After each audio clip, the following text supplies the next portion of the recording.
Hari ini saya mau menyampaikan satu rema yang Tuhan taruh di hati saya kepada saudara. Ya, kegelapannya sangat gelap, tapi terangnya lebih terang. Imani itu terjadi dalam hidup saudara. Walaupun kegelapannya sangat gelap, tetapi terangnya lebih terang. Kadang-kadang kita terlalu fokus sama kegelapan yang rasanya begitu gelap. Kita alami dalam hidup kita. Mungkin Anda mengalami sakit penyakit. Anda mengalami pergumulan secara keuangan. Ada beban hutang yang sangat besar. Ada persoalan dalam keluarga, dalam pernikahan, dalam pelayanan yang Anda hadapi. Tapi hari ini tangkap rema Tuhan ini. Terangnya akan lebih terang Tuhan pancarkan dalam hidup saudara. Anugerahnya akan lebih besar. Kuasanya akan lebih dahsyat. Bekerja dalam hidup saudara. Nah sekarang mari kita lihat. Seberapa terang yang bisa kita alami. Kita baca Ayub 42 ayat yang ke-10. Kita semua tahu ya. Untuk sesaat Ayub sempat melalui kegelapan. Tapi mari kita lihat. Dibandingkan kegelapan itu. Ternyata terang yang dari Tuhan lebih terang. Ditulis begini. Lalu Tuhan memulihkan keadaan Ayub. Setelah ia meminta doa untuk sahabat-sahabatnya. Dan Tuhan memberikan kepada Ayub, perhatikan, 2 kali lipat dari segala kepunyaannya dahulu. Jadi semua yang sempat hilang. Semua kambing domba, lembu sapi, ternak-ternaknya, semua harta, emas, perak yang sempat hilang. Segala sesuatu yang sempat diambil dari hidup Ayub. Tuhan pulihkan 2 kali lipat. Artinya dibandingkan kegelapan ada terang 2 kali lipat yang bersinar dalam kehidupan Ayub. Mungkin itu juga yang saat ini saudara alami seperti Ayub. Untuk sesaat dalam hidup saudara Anda mengalami kerugian. Anda mengalami kehilangan. Anda mengalami masa yang sukar. Mungkin sebagian dari saudara omset bisnis saudara berkurang drastis. Ada mungkin yang kehilangan pekerjaan, kena PHK. Mungkin sebagian dari saudara harus melepaskan rumah saudara. Tanah saudara kehilangan karena memang masanya tidak mudah seperti yang dialami oleh Ayub. Tapi hari ini saya mau deklarasikan di dalam nama Tuhan Yesus. Terang Tuhan akan bersinar 2 kali lipat. Lebih terang dari hidup saudara. Apapun yang sempat Anda hilang. Apapun yang sempat saudara mengalami kerugian. Tapi Tuhan kembalikan 2 kali ganda. Terima itu dalam nama Yesus. Amin. Jadi ini yang dialami oleh Ayub. Sekarang berikutnya. Saya ajak saudara untuk melihat kali ini yang dialami oleh Benjamin. Kejadian 43 ayat yang ke-34. Lalu disajikan kepada mereka hidangan dari meja Yusuf. Tetapi yang diterima Benyamin, perhatikan, adalah 5 kali lebih banyak daripada setiap orang yang lain. Lalu minumlah mereka dan bersukaria bersama-sama dengan dia. Nah Anda harus ngerti, pada waktu itu musim kelaparan dan bencana kekeringan sedang melanda seluruh dunia. Tapi yang luar biasa, di saat kegelapan begitu gelap, buat Benjamin ada terang yang lebih terang. Bahkan dia bukan cuma mengalami terang biasa. Dia bukan cuma dikasih kelimpahan biasa. Dia dikasih, dicatat porsinya 5 kali lebih banyak. Saya berdoa berkat yang dialami Benjamin ini juga diimpartasikan dalam hidup saudara. Kelompok saudara 5 kali lebih banyak. Pertobatan jiwa-jiwa yang Anda hasilkan bagi kerajaan Allah 5 kali lebih banyak. Mujizat yang Tuhan nyatakan dalam hidup saudara 5 kali lebih banyak. Amin. Jadi ternyata terang Tuhan itu selalu lebih terang. Ayub 2 kali lipat. Benjamin 5 kali lipat. Nah, mari kita lihat berikutnya lagi. Ya, sekarang di kitab Yesaya 30 ayatnya yang ke-26. Maka terang bulan purnama akan seperti terang matahari terik. Jadi bulan pertama itu kan gelap. Tapi waktu gelap pun terangnya seperti matahari terik. Kayak siang hari. Dan terang matahari terik akan 7 kali ganda. Yaitu seperti terangnya 7 hari. Pada waktu Tuhan membalut luka umatnya dan menyembuhkan bekas pukulan. Anda yang kena pukulan. Anda yang sekarang terluka, ngalami kegelapan. Saya mau nubuatkan Tuhan akan sembuhkan saudara. Tuhan akan balut luka saudara. Dan ketika itu terjadi, maka terang 7 kali lipat bersinar atas hidup saudara. Kalau Anda ngalami terang yang jenis satu ini, Alkitab mencatat, engkau enggak lagi ngalami gelap. Kenapa? Karena saat malam pun itu tetap terang. Jadi malamnya enggak gelap, malamnya kayak siang, kayak terang. Apalagi siangnya. Siangnya dicatat dalam Alkitab, terangnya 7 kali ganda. Jadi kalau saudara ngalami terang kemuliaan Tuhan yang satu ini, maka low season dalam hidup saudara itu pun sama seperti orang lain sedang mengalami puncak, mengalami diberkati. Apalagi saat saudara high season, saat engkau sedang diberkati, Tuhan akan memastikan terang kemuliaannya 7 kali ganda tercurah, dimanifestasikan, nyata itu di dalam hidup saudara. Oke, jadi walaupun gelapnya sangat gelap, tapi tangkap rema ini. Terang dari Tuhan lebih terang. Minimal 2 kali. Bisa 5 kali. Bahkan baru saja kita baca 7 kali. Sekarang saya tambahkan sama saudara yang berikutnya. Itu bukan cuma 7 kali. Tapi tidak terbatas. Masih ingatkah saudara kisah tentang janda nabi yang waktu itu mengalami kegelapan? Penagih hutang datang untuk meminta bayaran hutang, kalau nggak bisa anak-anaknya akan diambil sebagai pembayaran hutang. Jadi ini benar-benar situasi yang tidak mudah. Karena itu dia datang kepada Nabi Elisa dan dia minta tolong. Dan atas petunjuk Nabi Elisa, ya Tuhan menyatakan kuasanya dan mujizat terjadi. Seberapapun banyak bejana yang disediakan oleh janda nabi itu, Tuhan akan memenuhinya dengan minyak. Sehingga dengan minyak itu bisa dijual, kemudian hasilnya dibayar hutangnya, dan kelebihannya untuk hidup janda nabi itu.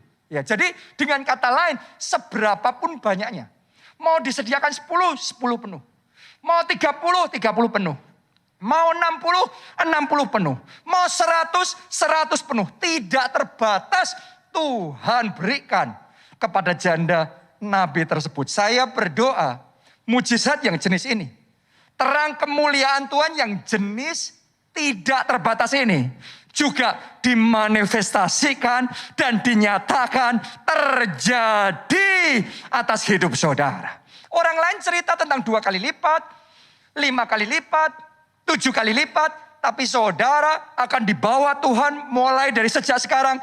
Yaitu terang kemuliaan unlimited, tanpa batas, nyata atas kehidupan saudara. Oke? Nah sekarang pertanyaannya adalah bagaimana caranya kita masuk di dalam dimensi kemuliaan yang tanpa batas itu. Pertanyaannya bagaimana kita berpindah dari kegelapan pada terang, bahkan yang terang tidak terbatas. Saya ajak kita belajar dari Raja Hizkia. Bagaimana dia mengubah kegelapan menjadi terang. Pertama kali dia jadi raja, kerajaan yang dia warisi, kerajaan yang sedang terpuruk. Secara militer terpuruk, kalah perang terus. Secara ekonomi berat sekali, negara itu miskin sekali. Ya, secara pemerintahan kacau balau dan gak karu-karuan semuanya. Tetapi yang luar biasa, sejak dia menjadi raja, step by step, pemulihan terjadi, perubahan terjadi, transformasi terjadi. Dan akhirnya bangsa itu mengalami kejayaan yang bisa dibandingkan seperti yang terjadi pada zamannya Daud dan Salomo. Jadi kalau Anda melihat dan belajar dalam sejarah Israel, ya, itu puncak kejayaannya itu di masa Daud dan Salomo. Setelah itu mengalami degradasi, penurunan. Baru di zaman Raja Hizkia ini, mereka waktu itu di dalam titik paling rendah. Artinya kegelapannya sangat gelap.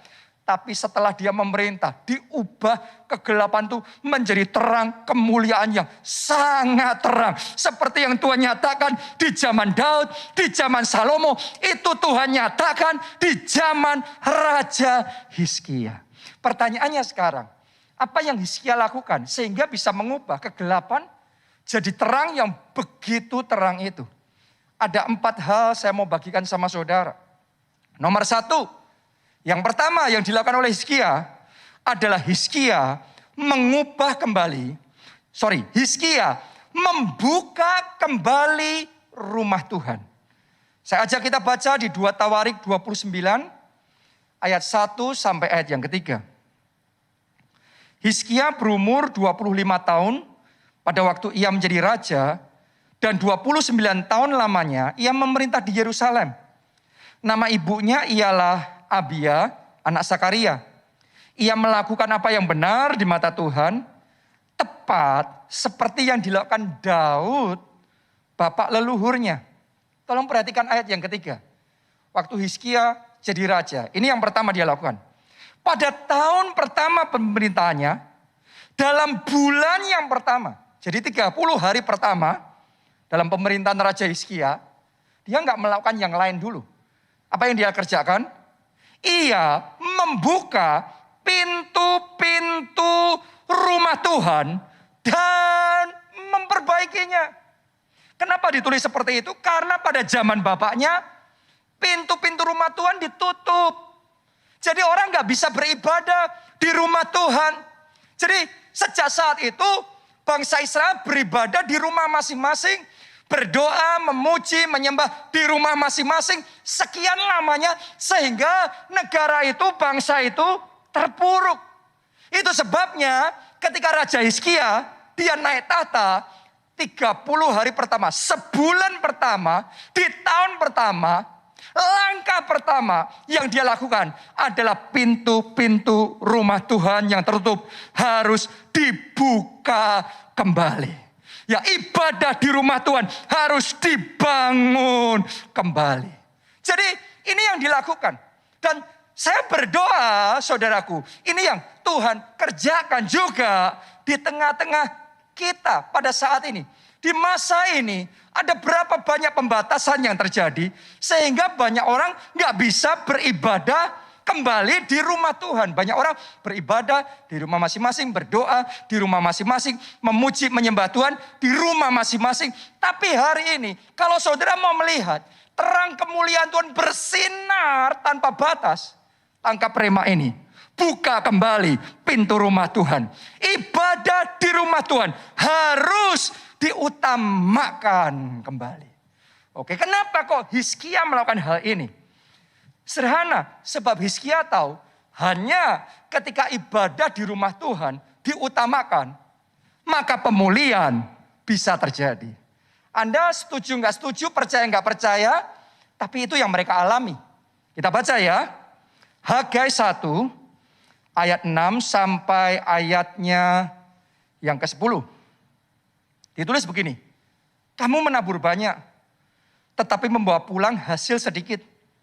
Kamu makan, tetapi tidak sampai kenyang. Kamu minum, tetapi tidak sampai puas. Kamu berpakaian, tetapi badanmu tidak sampai panas. Dan orang yang bekerja untuk upah, ia bekerja untuk upah yang ditaruh dalam pundi-pundi yang berlobang. Beginilah firman Tuhan semesta alam, perhatikanlah keadaanmu. Jadi kalau Anda ngalami itu, disuruh memperhatikan, evaluasi. Kenapa? Ayat yang ke-8, ini petunjuknya. Jadi, naiklah ke gunung, bawalah kayu, dan bangunlah rumah itu. Ini rumah Tuhan. Maka aku akan berkenan kepadanya dan akan menyatakan kemuliaanku di situ, firman Tuhan. Jadi selama ibadah di rumah Tuhan itu terbengkalai, maka seolah-olah yang dialami bangsa itu, mereka berjuang, mereka berusaha, mereka berdoa, mereka melakukan semuanya, tapi seolah-olah nothing, seolah-olah sia-sia. Dan Tuhan ngomong, sekarang ayo naik ke gunung Tuhan, bawa kayu, bangun kembali rumah Tuhan. Bangun kembali ibadah di rumah Tuhan. Buka kembali pintu-pintu rumah Tuhan. Itu yang tepat dilakukan oleh Hizkia. Oke, lanjutkan dulu ayat yang 9 dan 10. Kamu mengharapkan banyak, tetapi hasilnya sedikit. Dan ketika kamu membawanya ke rumah, aku menghembuskannya. Oleh karena apa? Demikianlah firman Tuhan semesta alam. Oleh karena rumahku tetap menjadi reruntuhan. Jadi rumah Tuhan gak terurus dengan baik. Ibadah di rumah Tuhan terbengkalai. Sedang kamu masing-masing sibuk dengan urusan rumahnya sendiri. Jadi enggak gubris di rumah Tuhan, semua pokok di rumah sendiri. Itulah sebabnya langit menahan embunnya dan bumi menahan hasilnya. Jadi dari sini kita bisa melihat, kalau ibadah di rumah Tuhan enggak diutamakan semuanya, pokok di rumah sendiri, mesti ada sesuatu yang kurang. Mesti ada sesuatu yang gak beres. Itu sebabnya Tuhan ngomong, ibadah di rumah Tuhan harus diutamakan. Tepat seperti itu yang dilakukan Hizkia. Dia mengutamakan ibadah di rumah Tuhan. Dia membuka kembali pintu-pintu rumah Tuhan yang sempat tutup. Dibuka kembali. Jadi hari ini saya ingin ajak saudara, ayo kita kembali ibadah di rumah Tuhan. Ayo kita utamakan kembali ibadah di rumah Tuhan. Anda yang sudah sekian lama gak beribadah, kalau bisa diizinkan kita kembali ibadah onsite. Saya ajak saudara, ayo utamakan ibadah di rumah Tuhan. Maka seperti Hizkia dipulihkan, kegelapannya dirubah jadi terang. Saya deklarasikan di dalam nama Tuhan Yesus, setiap kegelapan dalam hidup saudara dirubah jadi terang. Bahkan terangnya tidak terbatas. Jadi itu di dalam hidup saudara. Oke, itu yang pertama. Yang kedua, apa yang dilakukan Hizkia untuk bisa berpindah dari kegelapan pada terang yang luar biasa. Yang kedua, Hizkia membangkitkan para pelayan Tuhan. Kenapa kok perlu dibangkitkan? Karena selama sekian waktu ibadahnya sudah ditutup. Jadi semua pelayannya sudah mundur semua. Gak pernah bertugas. Jadi semuanya sudah terbengkalai semuanya. Karena itu harus dipanggil kembali. Harus dibangkitkan kembali. Kita baca 2 Tawarik 29 ayat 4-5. Ia mendatangkan para imam dan orang-orang Lewi dan mengumpulkan mereka di halaman sebelah timur. Katanya kepada mereka, dengarlah hai orang-orang Lewi, sekarang kuduskanlah dirimu dan kuduskanlah rumah Tuhan, Allah nenek moyangmu, keluarkanlah kecemaran dari tempat kudus. Nah, ini para imam, orang Lewi ini sudah lama enggak pelayanan. Kenapa? Karena ibadah di rumah Tuhan memang tutup. Jadi ketika Hizkia membuka ibadah itu, dia mulai panggil. Ayo imam-imam, orang Lewi, kembali yang sudah lama enggak pelayanan, ayo sekarang melayani kembali. Hari ini itu yang saya mau ajak sampaikan kepada saudara. Anda para pelayan Tuhan yang sudah lama gak melayani, ayo bangkit kembali, maju melayani Tuhan. Bahkan saudara jemaat yang selama ini belum terlibat pelayanan, kalau Anda ingin mengalami seperti yang dialami oleh Hizkia, saya ajak saudara, ayo kita bangkit dan mulai melayani Tuhan. Kita harus sadar, ada yang namanya panggilan pelayanan. Ya, saya bacakan. Di 2 Tawarik 29 tadi, sekarang ayat yang ke-11. Anak-anakku, sekarang janganlah kamu lengah. Karena kamu telah dipilih Tuhan untuk berdiri di hadapannya, untuk melayani Dia, untuk menyelenggarakan kebaktian dan membakar korban baginya. Jadi waktu itu yang dilakukan oleh Hizkia mengingatkan kembali panggilan pelayanan orang-orang Lewi dan para imam. Mereka yang sudah suam-suam kuku. Hizkia bangkitkan kembali. Hizkia kobarkan kembali. Sehingga api roh mereka menyala kembali. Doa saya ini juga yang terjadi dalam hidup saudara. Kalau api roh saudara sempat padam. Mulai saat ini saya deklarasikan di dalam nama Yesus. Biarlah rohmu menyala-nyala dan layanilah Tuhan. Amin. Kita ini dipilih oleh Tuhan untuk melayani. Kita ini dipanggil oleh Tuhan untuk menyelenggarakan kebaktian. Jadi ayo kita bangkit dan maju melayani Tuhan. Yang luar biasa saudaraku, pada zaman itu ketika Raja Hizkia memanggil para imam, orang Lewi, para pelayan Tuhan untuk datang dan melayani kembali. Hebatnya mereka mau meresponi. Saya bacakan ya ayat 12 dan ayat yang ke-15. Lalu bangunlah orang-orang Lewi itu. Tadinya mereka sudah nggak pernah di rumah Tuhan, masing-masing di rumah masing-masing. Sekarang Alkitab mencatat, bangunlah orang-orang Lewi itu, yakni dari Bani Kehat, Mahat bin Amasai, dan Yoel bin Asaria. Dari Bani Merari, Kis bin Abdi, dan Asaria bin Yehaleleel. Dari orang Gerson, Yoah bin Zima, dan Eden bin Yoah. Dari Bani Elisafan, Simri, dan Yeiel. Dari Bani Asaf, Sakaria dan Matanya. Dan dari Bani Heman, Yehiel dan Simei. Dan dari Bani Yedutun, Semaya dan Usiel. Perhatikan ayat 15. Mereka mengumpulkan saudara-saudaranya dan menguduskan dirinya. Kemudian mereka datang menurut perintah raja sesuai dengan firman Tuhan. Lalu mentahirkan rumah Tuhan. Coba Anda renungkan. Ya, jadi ketika mereka dipanggil untuk melayani, mereka respon. Saya berdoa, Anda yang sudah lama nggak pelayanan, saat ini panggilan untuk melayani diberikan kembali kepada saudara. Dan doa saya, Anda juga respon. Anda bangkit kembali. Anda maju melayani Tuhan kembali. Termasuk kita yang sebelumnya gak pernah melayani. Ayo ambil langkah pertama. Maju melayani Tuhan. Mari kita lihat. Ketika kita lakukan itu, apa yang terjadi? Apa yang Tuhan akan kerjakan di tengah-tengah kita? Kita baca ya, sekarang ayat 34 sampai ayat yang ke-36. Tetapi jumlah imam terlalu sedikit. Karena sudah lama kan, gak di rumah Tuhan, gak pelayanan, jadi gak cukup ini. Yang melayani jumlahnya kurang, pelayan Tuhannya kurang. Sehingga mereka tidak sanggup menguliti semua korban bakaran.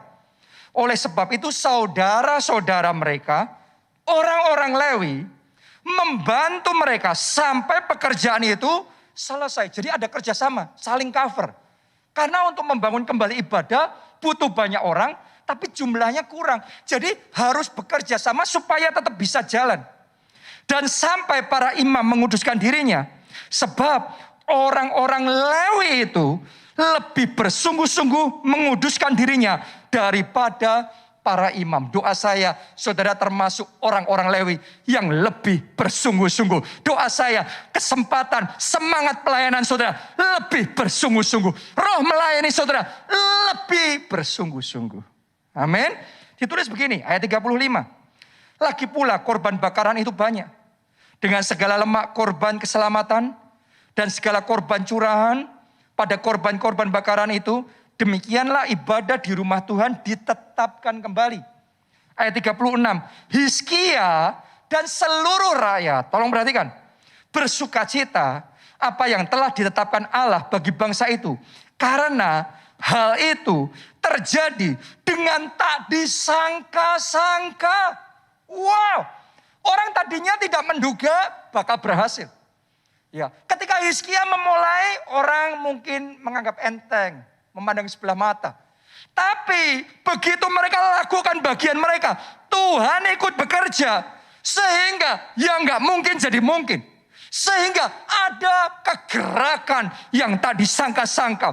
Ada kebangkitan yang tak disangka-sangka. Ada sukacita yang tak disangka-sangka. Doa saya yang seperti ini, Tuhan kerjakan di tengah-tengah kita. Di tengah masa kegelapan dan kekelaman ini, ada terang kemuliaan Tuhan yang tak disangka-sangka terjadi, dimanifestasikan di tengah-tengah kita. Itu sebabnya saya ajak saudara, ayo kita bangkit melayani Tuhan.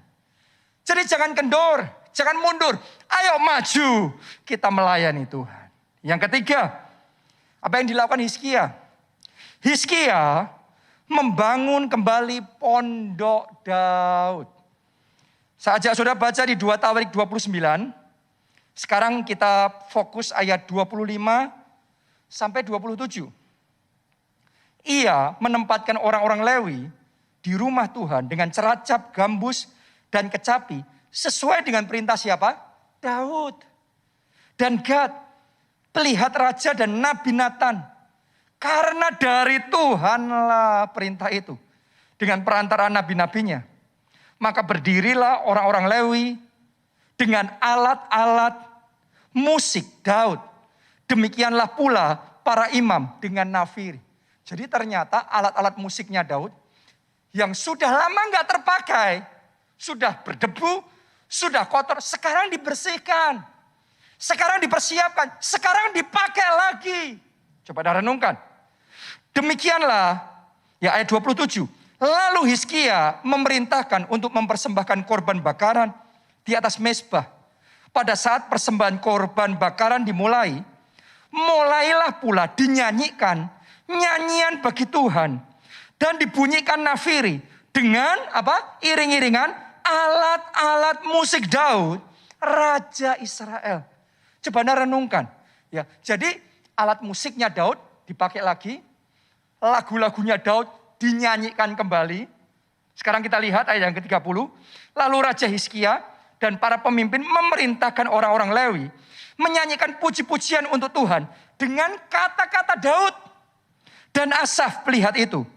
Maka mereka menyanyikan puji-pujian dengan sukaria, lalu berlutut dan sujud menyembah. Coba renungkan, ini benar-benar atmosfer dan suasana persis seperti zamannya Daud. Waktu Daud membangun pondok Daud, sekarang kembali ada pada zaman Raja Hizkia. Alat-alat musiknya Daud dipakai lagi. Lagu-lagunya Daud dinyanyikan kembali. Coba Anda renungkan itu. Ya, model suasana pujian penyembahan yang dibangun oleh Daud dikerjakan kembali pada zaman Raja Hizkia. Saudaraku, saya merasa waktu saya renungkan ini yang perlu kita lakukan. Sebelum pandemi, gereja kita sangat kuat sekali membangun pondok Daud. Dan di berbagai kota, kita benar-benar komitmen membangun pondok Daud. Tapi sejak zaman pandemi karena banyak pembatasan dan pondok Daud hanya boleh dilakukan secara online, maka sebagian orang sudah mulai kendor, sudah mulai pudar komitmennya untuk membangun pondok Daud. Jadi pondok Daud yang dulu kita benar-benar getol, sebagian orang mulai longgar. Sebagian orang mulai suam pujian penyembahannya. Sebagian orang gak lagi sekomitmen dulu pondok Daudnya. Itu sebabnya semuanya jadi lesu. Jadi saudara harus ngerti. Ketika saudara meresponi firman Tuhan. Seperti Hizkia. Dia bangun pondok Daud. Maka sesuatu yang ajaib akan terjadi. Kegelapan akan dirubah menjadi terang. Ayo kita baca. 2 Tawarik 30 ayat 26 sampai 27. Apa yang terjadi ketika Raja Hizkia membangun pondok Daud? Maka besarlah kesukaan di Yerusalem. Saya berdoa besarlah kesukaan juga di dalam hidup saudara. Karena sejak Salomo bin Daud, Raja Israel, tidak pernah terjadi peristiwa semacam itu di Yerusalem. Jadi yang kayak gitu belum pernah terjadi. Belum pernah ada raja yang ngurusin pondok Daud sampai seperti itu. Sejak zamannya Salomo baru muncul Raja Hizkia ini. Sesudah itu para imam Lewi bangun berdiri dan memberkati rakyat. Tolong Anda lihat ya. Suara mereka didengar Tuhan. Dan doa mereka sampai ke tempat kediamannya yang kudus di surga. Tolong Anda renungkan. Ketika mereka bangun pondok Daud, hasilnya open heaven. Suara mereka didengar di surga. Dan Tuhan mendengarkan permohonan doa mereka dari tempat Maha Kudus. Saya mau ngomong sama saudara, di gereja kita, kalau kita bangun kembali pondok Daud, mungkin sempat longgar, mungkin selama masa pandemi ini, mungkin sempat kita lalai. Tapi kalau kita mau seperti Raja Hizkia, yang sadar dan membangun kembali pondok Daud, saya mau nubuatkan dalam hidup saudara di atas gereja kita, Tuhan akan memberikan open heaven. Tuhan akan memberikan tingkap-tingkap langit terbuka.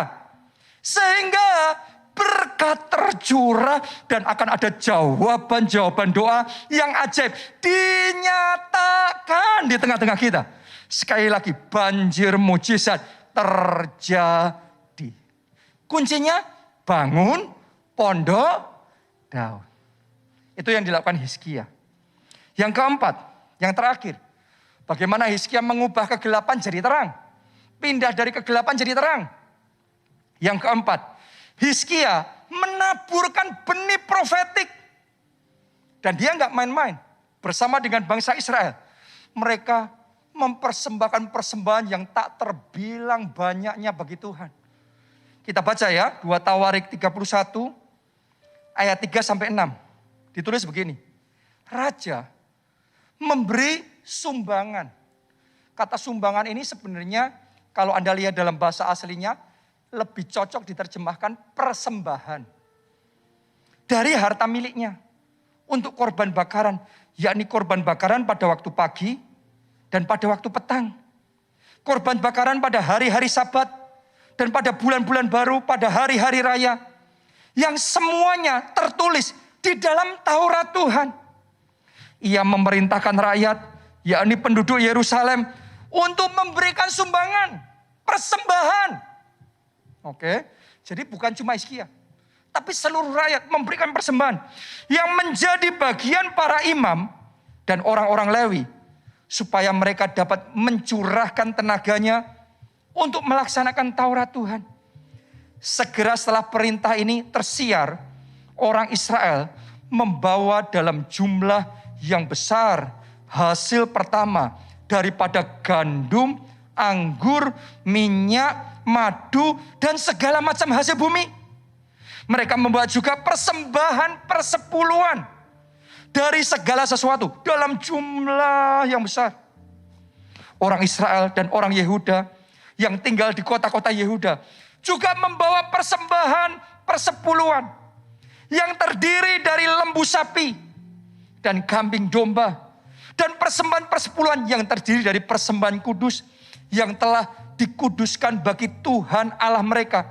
Semuanya itu diletakkan mereka, perhatikan ditulisnya, bertimbun-timbun. Wow. Wow, wow, wow. Setelah sekian lama, pintu rumah Tuhan tutup. Gak ada aktivitas, gak ada pujian penyembahan, gak ada persembahan. Sekarang mereka membuka pintu rumah Tuhan, ibadah dimulai. Pelayan Tuhan dibangkitkan, pondok Daud dibangun. Bukan cuma itu, mereka membawa persembahan mereka. Hizkia, seluruh rakyat membawa persepuluhan mereka. Sampai ditulis jumlahnya bertimbun-timbun. Persembahannya bertimbun-timbun. Persepuluhan mereka bertimbun-timbun. Padahal saudara harus ngerti. Mereka lakukan ini pada waktu masih terpuruk. Waktu masih gak punya apa-apa. Tapi mereka dengan segenap hati menaburkan benih profetiknya sampai bertimbun-timbun. Itu korban saudara. Mari kita lihat. Ketika mereka kerjaan itu. Apa yang Tuhan lakukan buat mereka. 2 Tawarik 32. Tadi 31 ya. Hanya beda satu pasal nih. 2 Tawarik 32. Sekarang kita baca ayat yang ke-27 sampai 30. Ini ayat terakhir. Saya ajak saudara fokus di ayat yang ke-27 saja. Nanti sampai 30 Anda baca sendiri di rumah. Ditulis begini.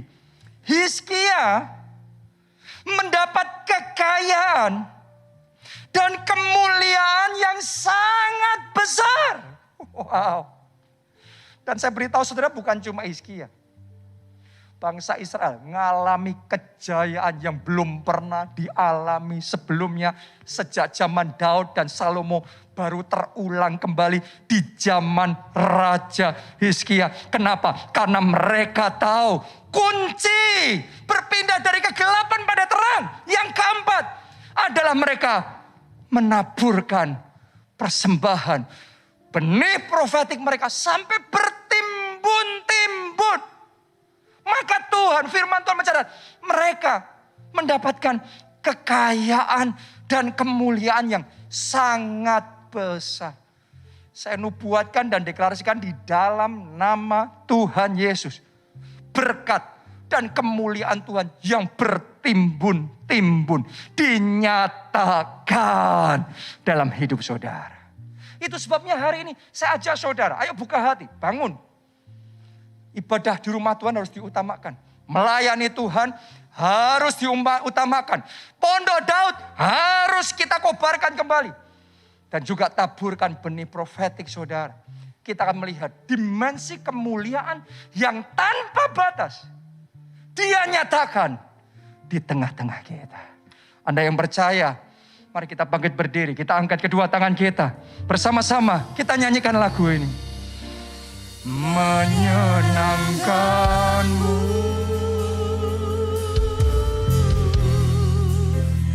menyukakanmu,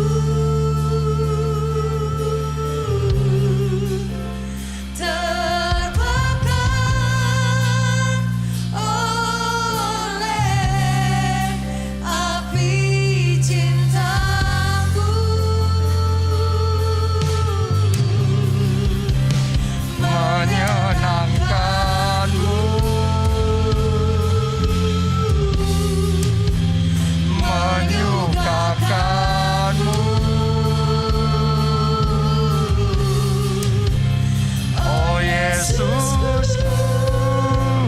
mau aku dekat di hatimu.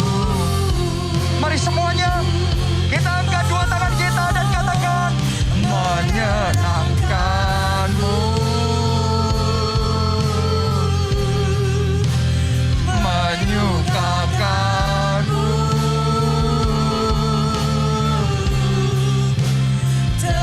terbakar oleh api cintamu. Menyenangkanmu, menyukakanmu, oh Yesusku, mau aku dekat di hatimu. Kegelapanmu boleh gelap, tapi terang Tuhan akan terbit lebih terang atas hidup saudara. Kuncinya kalau Anda mau kegelapanmu dirubah jadi terang, adalah terima Yesus jadi Tuhan dan Juru Selamatmu. Kenapa? Karena dia terang yang sejati. Dia disebut Raja Kemuliaan. Kalau Raja Kemuliaan terang datang dalam hidup saudara, maka yang gelap pudar, lenyap, hidupmu jadi terang. Engkau yang mau itu, mari buka hati dan terima Yesus sebagai Tuhan dan Juru Selamat. Angkat dua tangan saudara, mari katakan Tuhan Yesus, Tuhan Yesus, masuklah dalam hidupku. masuklah dalam hidupku. Jadilah Tuhan dan Juru Selamatku. Jadilah Tuhan dan Juru Selamat. Terangi hidupku. Terangi hidupku. Ampuni dosa-dosaku. Ampuni dosa-dosa. Selamatkan hidupku. Selamatkan hidupku. Mulai saat ini, Mulai saat ini hidupku milik Yesus. hidupku milik Dan aku percaya, dan aku percaya aku sudah diselamatkan. sudah diselamatkan. Ada terang kemuliaan Tuhan dalam hidupku. Ada terang kemuliaan Tuhan dalam Terima kasih Tuhan Terima Yesus. kasih Tuhan Yesus. Amin. Amin. Yang berikutnya, saya ingin ajak saudara komitmen melakukan seperti yang Hizkia lakukan. Dia berpindah dari kegelapan pada terang. Kuncinya, yang pertama dia buka pintu rumah Tuhan yang sempat tutup. Jadi ibadah di rumah Tuhan dibangun kembali, diutamakan kembali. Saya mau ajak saudara komitmen mengutamakan ibadah di rumah Tuhan. Anda akan melihat bagaimana Tuhan melakukan kegerakan yang tak disangka-sangka. Tuhan mengerjakan dan memanifestasikan kemuliaannya begitu nyata dalam hidup saudara. Anda yang mau, mari kita angkat dua tangan kita dan ikuti doa ini. Tuhan Yesus, Tuhan Yesus. kami mau, Kami mau. kami komit Kami komit. mengutamakan ibadah Mengutamakan ibadah di rumah Tuhan. di rumah Tuhan. Mulai sekarang. Mari semuanya berdoa. Oh, kami mau kembali Tuhan. Beribadah di rumah Tuhan. Ibadah yang sudah lama ditutup di rumah masing-masing. Kami mau dibuka kembali. Kami mau beribadah lagi. Kami bersukacita. Ketika dikatakan orang, mari kita pergi ke rumah Tuhan. Oh, kami mau. Kami mau. Kami mau. Tuhan beribadah. Mengutamakan ibadah di rumah Tuhan. Haleluya. Haleluya. Yang kedua, Hizkia membangkitkan mereka semua untuk melayani Tuhan. Jadi orang Lewi, imam-imam yang sudah lama nggak pelayanan dibangkitkan untuk melayani kembali. Saya mau ajak saudara semua, baik yang sudah pelayanan maupun belum pelayanan, ayo biarlah rohmu menyala-nyala dan mulai melayani Tuhan. Anda yang sempat sudah nggak pelayanan sekian lama, hari ini minta ampun sama Tuhan. Mulai bangkit, maju lagi, melayani Tuhan lagi. Anda yang mau, mari angkat dua tangan saudara dan katakan, Tuhan Yesus, Tuhan Yesus. kami berjanji Kami berjanji. mulai sekarang Mulai sekarang. bangkit kembali, Bangkit kembali. melayani Tuhan. Mari semuanya berdoa. Kami mau melayani Tuhan. Kami tidak mundur lagi. Api kami harus menyala. Melayani lagi. Maju pelayanan. Maju pelayanan lagi. Maju melayani lagi. Maju pelayanan lagi. Kami mau Tuhan bangkit melayani. Bersaksi selamatkan jiwa-jiwa. Oh, pakai kami ya Tuhan. Pakai kami ya Tuhan. Terima kasih Yesus. Yang ketiga, yang Hizkia lakukan, dia bangun pondok Daud. Sejak zaman Daud, terus Salomo, setelah itu pondok Daud nggak terurus. Nggak pernah ada lagi puji-pujian buat Tuhan siang malam sampai seperti itu. Baru di zaman Hizkia, terdengar kembali alat musiknya Daud, lagu-lagunya Daud, mazmurnya Daud, kata-katanya Daud, pujian penyembahnya Daud, dinaikkan kembali. Dan itu menarik anugerah yang besar sekali dari Tuhan. Saya mau ajak saudara, meskipun pondok Daud belum bisa kita lakukan secara optimal karena berbagai macam pembatasan yang masih ada. Walaupun sekarang ini kita harus melakukan secara online, tapi saudara nggak boleh longgar, saudara nggak boleh suam. Ayo bersama-sama kita komitmen untuk membangun dan mengobarkan kembali pondok Daud. Untuk menaikkan kembali pujian penyembahan siang malam buat Tuhan. Menyenangkan hati Tuhan. Anda yang mau angkat dua tanganmu. Mari kita sampaikan komitmen kita kepada Tuhan. Ikuti kata-kata ini. Katakan, Tuhan Yesus, Tuhan Yesus. kami komit Kami komit. bangun kembali Bangun kembali. pondok Daud. Mari semuanya berdoa, Tuhan pakai kami membangun pondok Daud. Pondok Daud yang sempat roboh, yang sempat tidak terurus, yang terbengkalai. Kami mau bangun kembali pondok Daud. Kami mau menaikkan puji-pujian, penyembahan,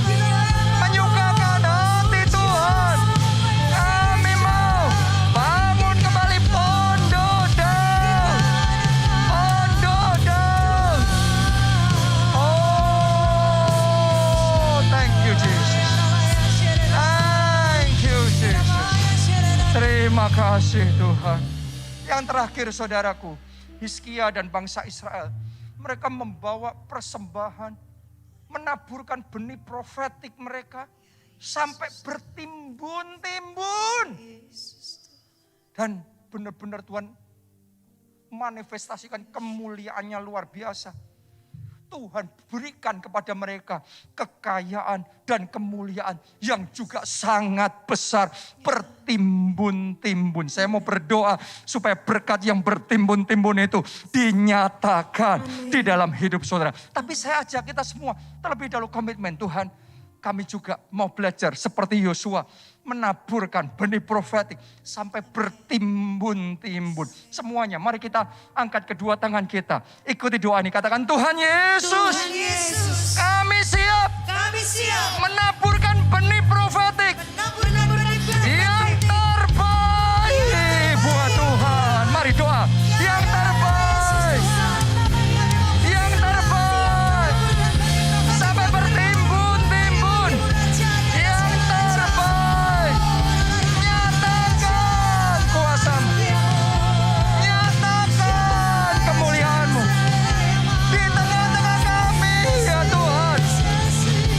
Nyatakan, nyatakan, nyatakan. Kegelapannya boleh gelap, tapi terang Tuhan lebih terang. Haleluya. Menyenangkanmu, menggunakanmu,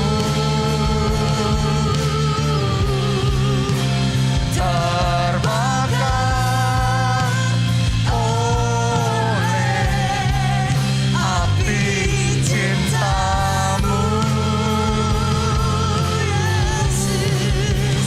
menyenangkanmu, menyukakanmu. Oh Yesusku, bawaku dekat di hati-Mu. Mari katakan, sekalipun dagingku, hatiku,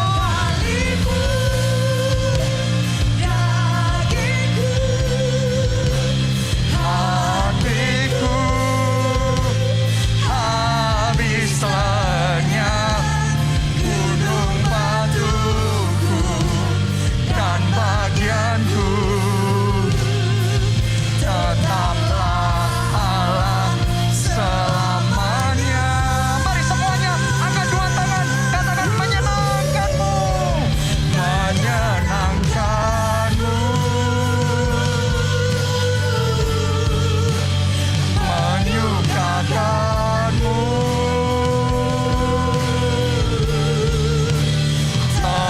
terbakar oleh api cinta-Mu, menyenangkanmu, menyukakanmu. Oh Yesusku, bawaku dekat di hati-Mu.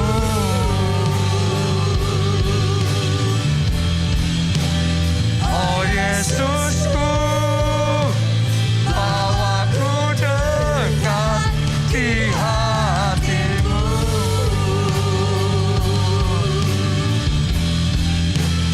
Oh Yesusku, bawaku dekat di hati-Mu. Haleluya. Terima kasih Tuhan. Amin. Amin, amin. Saat ini angkat dua tangan saudara dan terima berkat dari Tuhan ini. Diberkatilah saudara oleh Tuhan. Diberkatilah keluarga saudara oleh Tuhan. Diberkatilah studi dan pekerjaan saudara oleh Tuhan.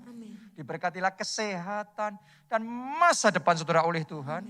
Dan diberkatilah pertumbuhan rohani, bahkan pelayanan saudara oleh Tuhan. Dalam anugerah Allah Bapa, cinta kasih Yesus Kristus, dan persekutuan dengan Roh Kudus sekarang sampai selama-lamanya. Mari bersama-sama kita katakan, amin. Salam keluarga Allah, sampai berjumpa minggu depan, Tuhan memberkati.